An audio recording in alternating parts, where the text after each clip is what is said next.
Assalamualaikum warahmatullahi wabarakatuh. Alhamdulillah, wassalatu wassalamu ala rasulillah wa ala alihi wa sahbihi wa mawalah. Sungguhnya wanita merupakan fitnah terbesar bagi kaum lelaki. Bukti yang nyata kita lihat di zaman sekarang, betapa banyak lelaki yang begitu mudah tergoda dengan para wanita. Dan syaitan benar-benar menjadikan para wanita sebagai sarana untuk menjerat kaum lelaki. Terjadilah banyak perzinahan, terjadilah hubungan-hubungan gelap yang diharamkan oleh Allah Subhanahu wa taala. Dan hal ini telah diingatkan oleh Nabi sallallahu alaihi wasallam dari jauh-jauh dahulu. Nabi sallallahu alaihi wasallam bersabda di antaranya, "Fattaqud dunya wattaqun nisa. Fa inna awwala fitnati bani Israil kanat fin nisa." Kata Nabi sallallahu alaihi wasallam, takutlah kalian kepada dunia dan takutlah kalian kepada wanita. Rasulullah sallallahu alaihi wasallam mengingatkan dunia, kemudian Rasulullah SAW mengkhususkan wanita setelah menyebutkan dunia. Dan kita tahu bahwasanya fitnah wanita merupakan dari fitnah dunia. Akan tapi Rasulullah SAW mengkhususkan penyebutan fitnah wanita. Kemudian Nabi SAW menyebutkan kenapa Rasulullah SAW mengkhususkan penyebutan fitnah wanita. Kata Nabi SAW, fa inna awwala fitnati bani Israil kanat fin nisa. Sungguhnya fitnah yang pertama kali menimpa Bani Israel adalah karena wanita. Rasulullah SAW juga bersabda, "Ma taraktu ba'di fitnatan adarra 'ala ar-rijal minan nisa." Tidak pernah aku tinggalkan suatu fitnah yang lebih berbahaya bagi para lelaki lebih daripada fitnah wanita. Sungguh fitnah wanita adalah fitnah yang paling berbahaya bagi kaum lelaki. Kita tahu bahwasanya lelaki diciptakan oleh Allah Subhanahu wa taala memiliki hasrat kepada wanita, tunduk kepada wanita. Sampai-sampai ya Rasulullah SAW bersabda, "Al-mar'atu aurah." Sungguhnya perempuan itu adalah aurat. Fa'idha kharajat istashrafaha syaitan. Kata Nabi SAW, wanita itu aurat dan jika dia keluar dari rumahnya, maka syaitan sudah mengincarnya. Kenapa syaitan mengincarnya? Syaitan ingin menjadikan para wanita sebagai sarana untuk menjebak para lelaki, untuk menjauhkan para lelaki dari agama mereka. Dijadikanlah para wanita senang untuk berhias. Dijadikanlah para wanita senang untuk mengumbar aurat mereka. Dijadikanlah para wanita sebagai hiasan di mana-mana. Ini kenyataan yang ada yang kita lihat di mana-mana. Wanita menjadi pajangan, wanita menjadi bahan hiasan. Karena memang suatu pemandangan yang sangat dicintai oleh para lelaki. Syaitan mengerti akan hal ini. Dan syaitan menjadikan wanita sebagai sarana yang mudah, yang sangat mudah untuk menjerumuskan para lelaki. Terlebih-lebih lagi Nabi SAW bersabda dalam hadisnya, "Ma ra'aitu min naqisati aqlin wa din, adhaba li lubir rajulil hazim min ihdakunna." Kata Nabi SAW, aku tidak pernah melihat makhluk yang kurang akalnya dan kurang agamanya, namun lebih mampu untuk menundukkan seorang lelaki yang tegas seperti kalian, wahai para wanita. Benar, wanita makhluk yang lemah. Makhluk yang lemah. Akan tapi, dengan kelemahannya tersebut, dengan manjanya tersebut, bisa begitu mudah menjatuhkan seorang laki yang tegar, seorang laki yang tegas. Kenapa? Karena memang ya wanita adalah fitnah terbesar bagi para laki. Oleh karenanya, ini adalah nasihat bagi para wanita dan juga para laki. Para wanita jangan sampai menjadi bahan ya sarana yang dimanfaatkan oleh iblis, dimanfaatkan oleh syaitan untuk menggoda para lelaki.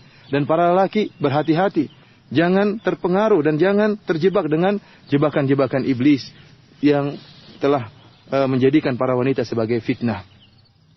Para pemirsa yang dirahmati oleh Allah Subhanahu wa taala, sungguh Allah Subhanahu wa taala telah menyebutkan suatu contoh yang sangat luar biasa yang Allah abadikan dalam Al-Qur'an tentang kisah Nabiullah Yusuf alaihissalam yang tegar di hadapan fitnah wanita. Yang Allah Subhanahu wa taala ya menjadikan kisah ini sebagai contoh nyata yang pernah dialami oleh Nabi Yusuf alaihissalam. Allah abadikan dalam surat Yusuf, Allah Subhanahu wa taala berfirman, "Wa rawadathu allati huwa fi baitiha an nafsihi wa ghallaqatil abwaba wa qalat hayta lak qala ma'adzallah innahu rabbi ahsana mathwaya." Kata Allah Subhanahu wa taala, maka wanita permaisuri itu pun mulai merayu Nabi Yusuf. Merayu, diajak Nabi Yusuf untuk berzina. Wa ghallaqatil abwab. Kemudian dia pun menutup pintu-pintu yang ada agar tidak ada yang melihat mereka tatkala berzina. Wa qalat haytalak. Kemudian sang wanita yang mengatakan, "Kemarilah engkau, mari kita melakukan perzinahan." Akan tapi Nabi Yusuf alaihissalam dengan begitu tegarnya bisa melepaskan dirinya dari fitnah wanita tersebut. Fitnah wanita permaisuri yang sangat cantik jelita. Al-Imam Ibnul Qayyim rahimahullah dalam kitabnya Al-Jawabul Kafi dan juga Syekh Abdurrahman bin Nasir As-Sa'di dalam tafsirnya menyebutkan beberapa ujian yang sangat berat yang dihadapi oleh Nabi Yusuf tatkala berhadapan dengan rayuan permaisuri tersebut. Di antaranya yang pertama, Nabi Yusuf alaihissalam adalah lelaki yang gharib, yang asing. Asalnya beliau tinggal di Palestina, kemudian berpindah ke negeri Mesir. Dan kita tahu bahwasanya seorang lelaki yang asing, kalau hendak bermaksiat di negeri orang, dia lebih berani daripada bermaksiat di kampung sendiri. Ya, adapun kalau bermaksiat di kampung sendiri, dia akan malu jika ketahuan, malu bagi keluarganya, malu bagi kerabatnya. Tetapi jika dia bermaksiat di kampung orang, maka dia lebih berani. Yang kedua di antara ujian yang dihadapi oleh Nabi Yusuf alaihissalam, Nabi Yusuf masih sangat muda tatkala itu, dan kita tahu bahwasanya bagaimana gejolak syahwat seorang yang masih muda.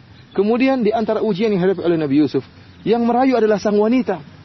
Yang merayu adalah sang wanita. Lelaki terkadang malu untuk merayu wanita, tetapi tatkala wanita yang mulai merayu, maka mudahlah tersungkur seorang lelaki.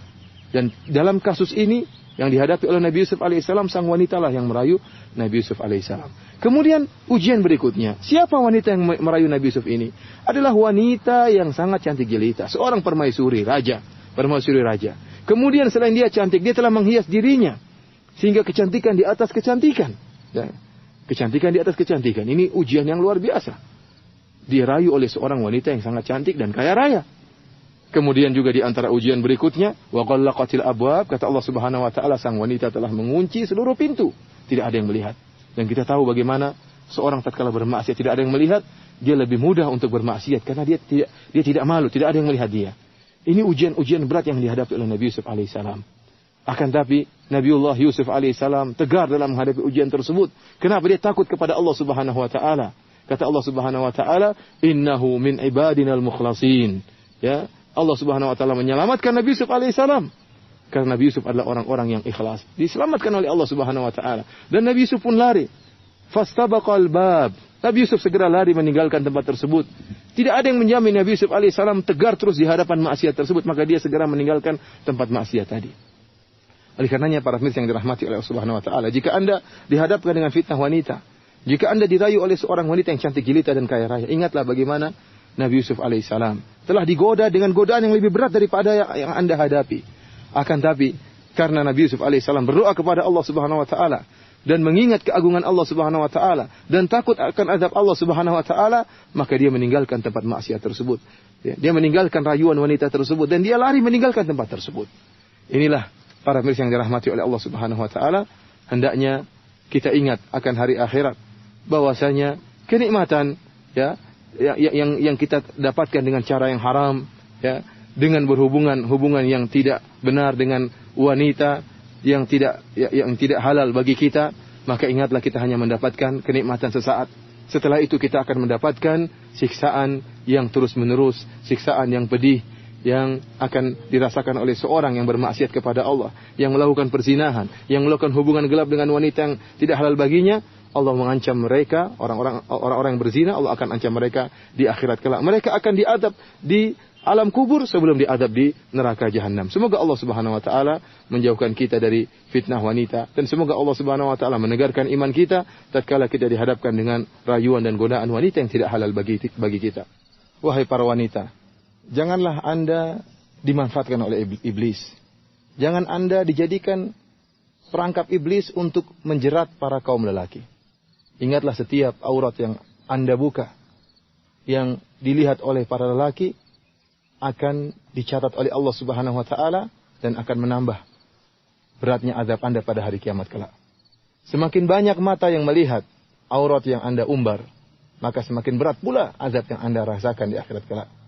Oleh karenanya begitu mengerikan bagaimana kondisi para artis, para wanita yang menjadi bintang iklan, yang mengumbar aurat mereka, terpajang di televisi, terpajang di iklan-iklan, dilihat oleh jutaan orang. Maka sungguh pedih azab yang akan mereka rasakan jika mereka tidak bertobat kepada Allah Subhanahu wa taala. Setiap mata yang menikmati aurat yang terumbarkan tersebut akan berberat azabnya pada hari kiamat kelak. Kemudian wahai para lelaki, jauhkanlah diri Anda dari fitnah wanita. Tundukkanlah pandanganmu karena Allah Subhanahu wa taala. Ingat bahwasanya Allah Subhanahu wa taala ya'lamu kha'inatal a'yun. Allah mengetahui pengkhianatan lirikan pandangan mata Anda. Meskipun tidak ada yang melihat Anda tatkala Anda melirik aurat wanita yang tidak halal bagi Anda, ketahuilah dicatat oleh Allah Subhanahu wa taala. Kemudian jauhilah diri Anda dari tempat-tempat maksiat. Jangan menjebak diri Anda dalam tempat-tempat bermaksiat. Sungguh fitnah wanita bukan fitnah yang ringan, fitnah yang luar biasa, fitnah terbesar bagi kaum lelaki. Dan ingatlah, Kalau Anda telah terjebak dalam fitnah wanita, kemudian Anda merasakan sedikit kenikmatan, sedikit kelezatan, ingatlah di balik kelezatan tersebut akan ada azab yang pedih yang berkepanjangan di alam kubur sebelum di akhirat kelak. Semoga Allah Subhanahu wa taala menegarkan iman kita untuk tegar tatkala diuji oleh Allah Subhanahu wa taala, tatkala dihadapkan dengan fitnah wanita, sehingga kita bisa selamat dari fitnah wanita, dan semuanya tidak akan bisa kita lakukan kecuali kita berdoa kepada Allah Subhanahu wa taala dan mendapatkan taufik dari Allah Subhanahu wa taala. Wallahu taala a'lam. Wa sallallahu nabiyana Muhammad wa ala alihi wa sahbihi wa sallam. Wassalamualaikum warahmatullahi wabarakatuh.